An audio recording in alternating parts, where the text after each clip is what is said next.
معزز سامعین، پیر کامل بائے عمیرہ احمد کی اگلی قسط میں خوش آمدید۔ تو آئیے چلتے ہیں کہانی کی جانب۔ مسز سمانتھا رچرڈز نے دوسری رو میں کھڑکی کے ساتھ پہلی کرسی پر بیٹھے ہوئے اس لڑکے کو چوتھی بار گھورا۔ وہ اس وقت بھی بڑی بے نیازی سے کھڑکی سے باہر دیکھنے میں مصروف تھا۔ وقتاً فوقتاً وہ باہر سے نظریں ہٹاتا، ایک نظر مسز سمانتھا کو دیکھتا، اس کے بعد پھر اسی طرح باہر جھانکنے لگتا۔ اسلام آباد کے غیر ملکی اسکول میں وہ آج پہلے دن اس کلاس کی بیالوجی پڑھنے کے لیے آئی تھی۔ وہ ایک ڈپلومیٹ کی بیوی تھی اور کچھ دن پہلے ہی اسلام آباد اپنے شوہر کے ساتھ آئی تھی۔ ٹیچنگ ان کا پروفیشن تھا اور جس ملک میں ان کے شوہر کی پوسٹنگ ہوئی وہ وہاں سفارت خانہ سے منسلک اسکولز میں پڑھاتی رہیں۔ اپنے سے پہلے بیالوجی پڑھانے والی ٹیچر مسز میرین کی اسکیم آف ورک کو ہی جاری رکھتے ہوئے انہوں نے کلاس کے ساتھ کچھ ابتدائی تعارف اور گفتگو کے بعد دل اور نظام دوران خون کی ڈایاگرام رائٹنگ بورڈ پر بناتے ہوئے اسے سمجھانا شروع کیا۔ ڈایاگرام کی وضاحت کرتے ہوئے انہوں نے اس لڑکے کو کھڑکی سے باہر جھانکتے ہوئے دیکھا۔ پرانی تکنیک کا استعمال کرتے ہوئے اپنی نظریں اس لڑکے پر مرکوز رکھتے ہوئے انہوں نے اچانک بولنا بند کر دیا۔ کلاس میں یکدم خاموشی چھا گئی۔ اس لڑکے نے سر گھما کر اندر دیکھا۔ مسز سمانتھا رچرڈز سے اس کی نظریں ملیں۔ مسز سمانتھا مسکرائیں اور ایک بار پھر انہوں نے اپنا لیکچر شروع کر دیا۔ کچھ دیر تک دونوں نے اسی طرح بولتے ہوئے اپنی نظریں اس لڑکے پر رکھی جو اب اپنے سامنے پڑی نوٹ بک پر کچھ لکھنے میں مصروف تھا۔ اس کے بعد مسز سمانتھا نے اپنی توجہ کلاس میں موجود دوسرے اسٹوڈنٹس پہ مرکوز کر لی۔ ان کا خیال تھا وہ خاصا شرمندہ ہو چکا ہے، دوبارہ باہر نہیں دیکھے گا، مگر صرف 2 منٹ کے بعد انہوں نے اسے ایک بار پھر کھڑکی سے باہر متوجہ دیکھا۔ وہ ایک بار پھر بولتے بولتے خاموش ہو گئیں۔ بلا توقف اس لڑکے نے گردن موڑ کر پھر ان کی طرف دیکھا۔ اس بار مسز سمانتھا مسکرائیں نہیں بلکہ قدرے سنجیدگی سے اسے دیکھتے ہوئے ایک بار پھر لیکچر شروع کر دیا۔ چند لمحے گزرنے کے بعد انہوں نے رائٹنگ بورڈ کو دیکھنے کے بعد دوبارہ اس لڑکے کو دیکھا تو وہ ایک بار پھر کھڑکی سے باہر کچھ دیکھنے میں مصروف تھا۔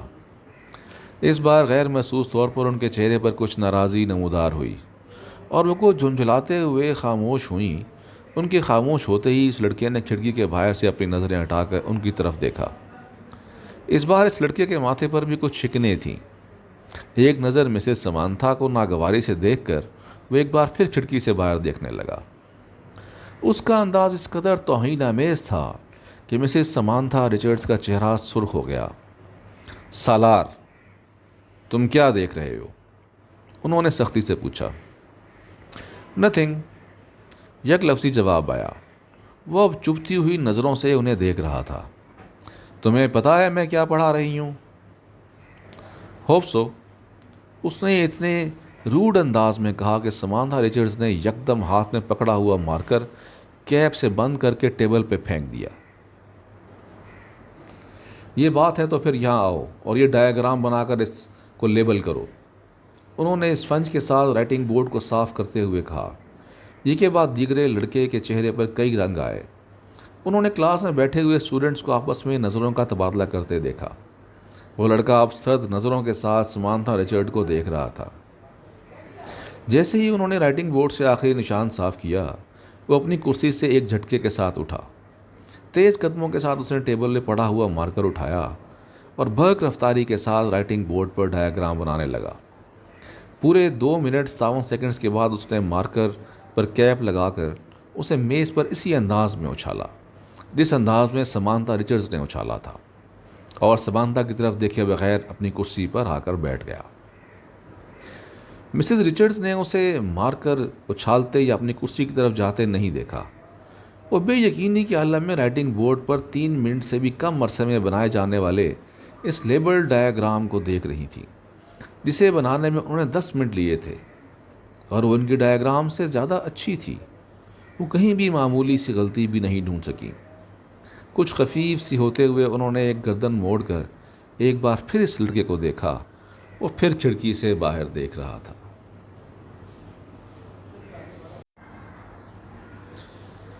وسیم نے تیسری بار دروازے پر دستک دی۔ اس بار اندر سے امامہ کی آواز آئی۔ کون ہے؟ امامہ میں ہوں، دروازہ کھولو۔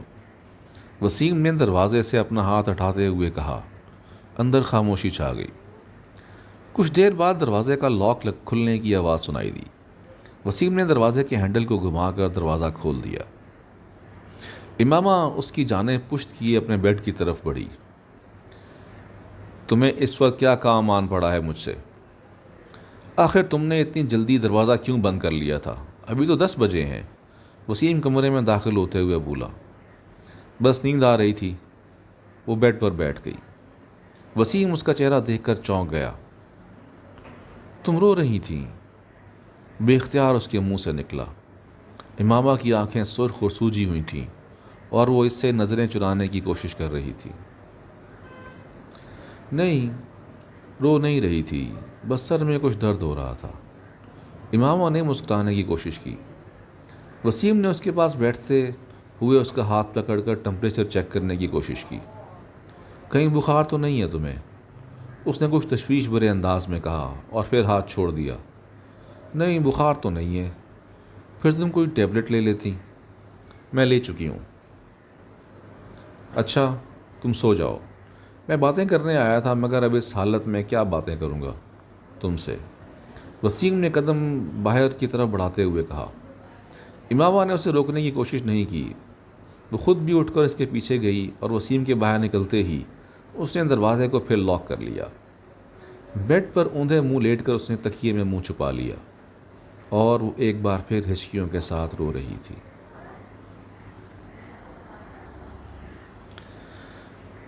13 سال کا وہ لڑکا اس وقت ٹی وی پر میوزک شو دیکھنے میں مصروف تھا۔ جب طیبہ نے اندر جھانکا، بے یقینی سے انہوں نے اپنے بیٹے کو دیکھا اور پھر کچھ ناراضگی کے عالم میں اندر چلی آئیں۔ یہ کیا ہو رہا ہے؟ انہوں نے اندر آتے ہی کہا۔ ٹی وی دیکھ رہا ہوں۔ اس نے ٹی وی سے نظریں نہیں ہٹائیں۔ ٹی وی دیکھ رہا ہوں؟ فار گاڈ سیک، تمہیں احساس ہے کہ تمہارے پیپرز ہو رہے ہیں؟ طیبہ نے اس کے سامنے آتے ہوئے کہا۔ So what? اس لڑکے نے اس بار خفگی سے جواب دیا۔ So what? تمہیں اس وقت اپنے کمرے میں کتابوں کے درمیان ہونا چاہیے تھا، نہ کہ یہاں اس بیہودہ شو کے سامنے، طیبہ نے ڈانٹا۔ مجھے جتنا پڑھنا تھا میں پڑھ چکا ہوں، آپ سامنے سے ہٹ جائیں۔ اس کے لہجے میں ناگواری تھی۔ پھر بھی اٹھو اور اندر جا کر پڑھو، طیبہ نے اس طرح کھڑے کھڑے اس سے کہا۔ نہ تو میں یہاں سے اٹھوں گا، نہ اندر جا کر پڑھوں گا۔ میری اسٹڈیز اور پیپرز میرا مسئلہ ہے، آپ کا نہیں۔ اگر تمہیں اتنی پرواہ ہوتی اسٹڈیز کی تو تم یہاں نہ بیٹھے ہوتے۔ Step aside.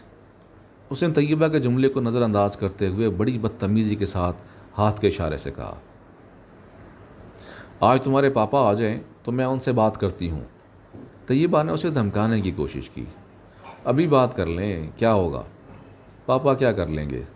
جب میں آپ کو بتا چکا ہوں کہ مجھے جتنی تیاری کرنی تھی میں نے کر لی ہے، تو پھر آپ کو مسئلہ کیا ہے؟ یہ تمہارے سالانہ امتحان ہے، تمہیں احساس ہونا چاہیے اس بات کا۔ طیبہ نے ایک دم لہجے کو نرم کرتے ہوئے کہا۔ میں کوئی 2-4 سال کا بچہ نہیں ہوں کہ میرے آگے پیچھے پھرنا پڑے آپ کو۔ میں اپنے معاملات میں آپ سے زیادہ سمجھدار ہوں، اس لیے 3rd کلاس قسم کے جملے مجھ سے مت بولا کریں۔ ایگزامز ہو رہے ہیں، اسٹڈیز پر دھیان دو، اس وقت تمہیں اپنے کمرے میں ہونا چاہیے۔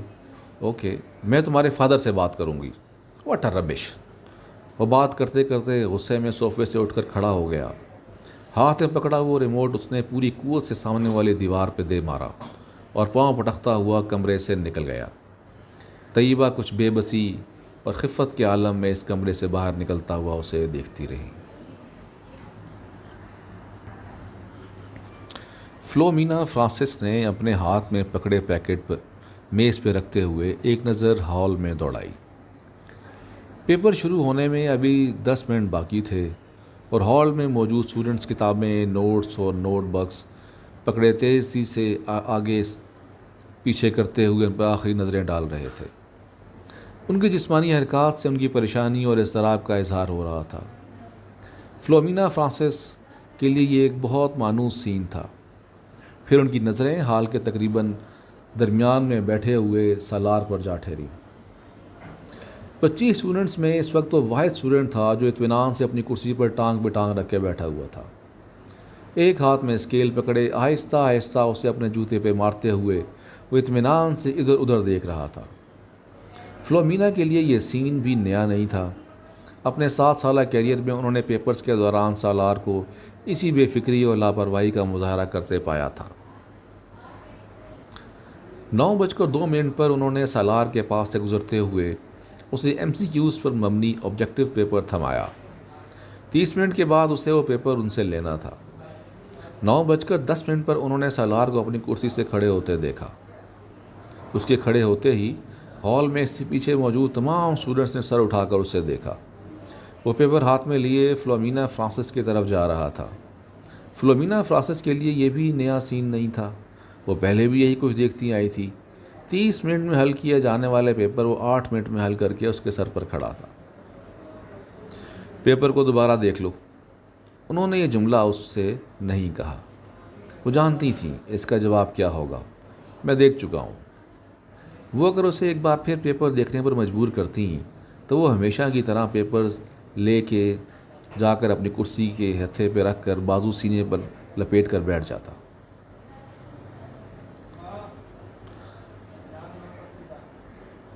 انہیں یاد نہیں تھا کبھی اس نے ان کے کہنے پر پیپر کو دوبارہ چیک کیا ہو، اور وہ یہ تسلیم کرتی تھیں کہ اسے اس کی ضرورت بھی نہیں تھی۔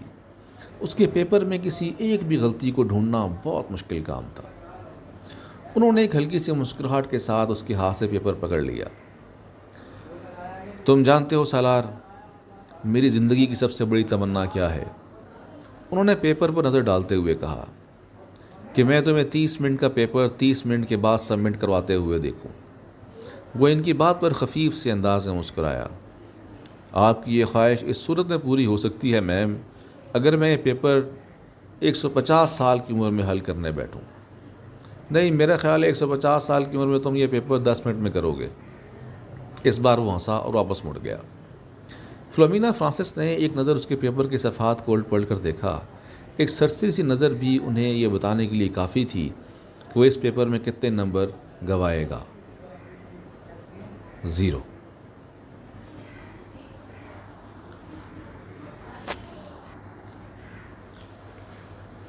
سلمیٰ نے اپنی بیٹی کے ہاتھوں میں گفٹ پیپر میں لپٹے ہوئے پیکٹ کو حیرانی سے دیکھا۔